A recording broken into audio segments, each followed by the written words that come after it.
Now, it's fitted well, the laminate's been fitted perfectly. You paid £250. Yep.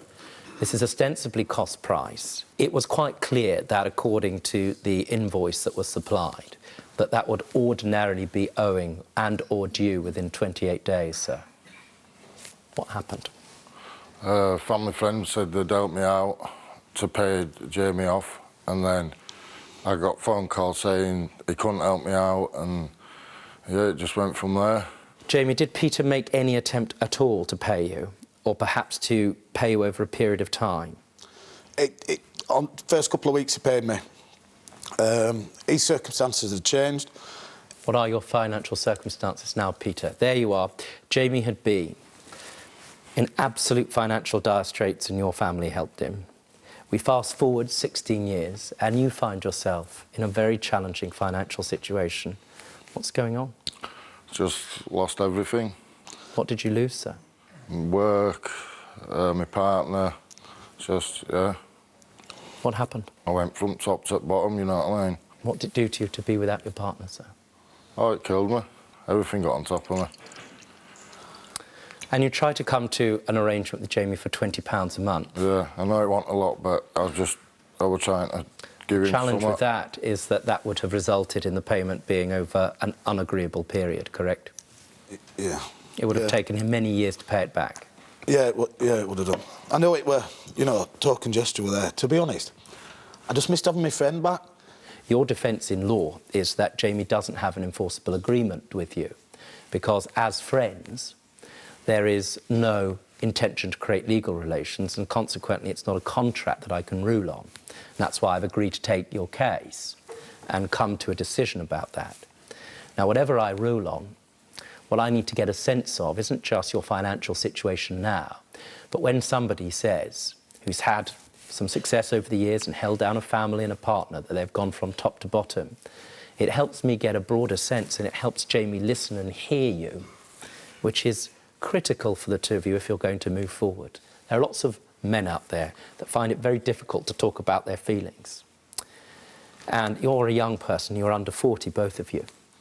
And you know that the biggest killer of young people, young men under 40, is suicide. Yeah. And part of the reason for that is because people don't talk about what's going on.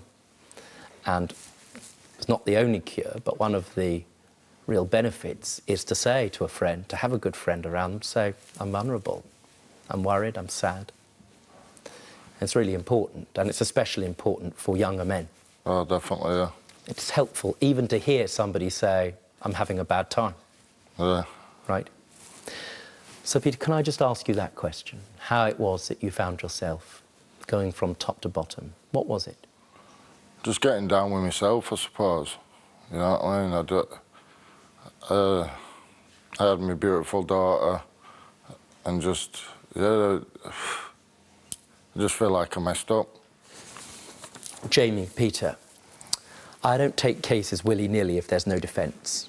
When I read these proceedings, I want to be clear, Jamie, that I was concerned about them because even though you supplied a service and so consequently money would normally follow, because of this deep family background, I took the view that Peter may have a defence in law that there was no enforceable contract. After all, this family had looked after you, so a court may have come to the conclusion that this was just simply a service that you provided as a gift of thanks. And therefore, even though they didn't pay you, or Peter didn't pay you, he's entitled to walk away and say, thank you very much. You've got nothing in writing. And that was a defence that I very seriously considered. However, I'm satisfied that this was a service that you provided to the highest possible standard, and consequently, I have no choice but to come to the conclusion, sir, that it's a debt that you owe, and a debt that the court has no choice but to enforce. This court does award you your full claim of £1,950. Now, that's £1,950. It pales into the most profound insignificance against your friendship, against the years of love and support that Peter and his family have given you, and the love and support that you could and should and need to be giving him. The court has awarded £1,950. I can't force you to do this, but it's been a very long time, too long. Yeah. Can I ask you to shake hands? You know, I really appreciate you talking to me like that, because some things are more important than money. I've claimed my family back, so... Please. I can't put a price on that, so thank you. Jamie won his case and was awarded the full amount of his claim. Let's find out how both parties felt about their day in court. I feel so relieved. I feel like a massive weight's been lifted off my shoulders. It's nice to get him back. It's nice to, yeah, my daughter's birthday tomorrow, so I look forward to that. I've missed them all so much, so I can't wait to go see them all tomorrow, so I'm really happy about that. It's been an hard few months, but we're here now, we've done it, so move on, upwards. Don't be stupid. Stay and watch the best Judge Rinder moments. And I'm talking. Understood? Don't be a moron. Subscribe to Judge Rinder YouTube channel. Right now. That's an order.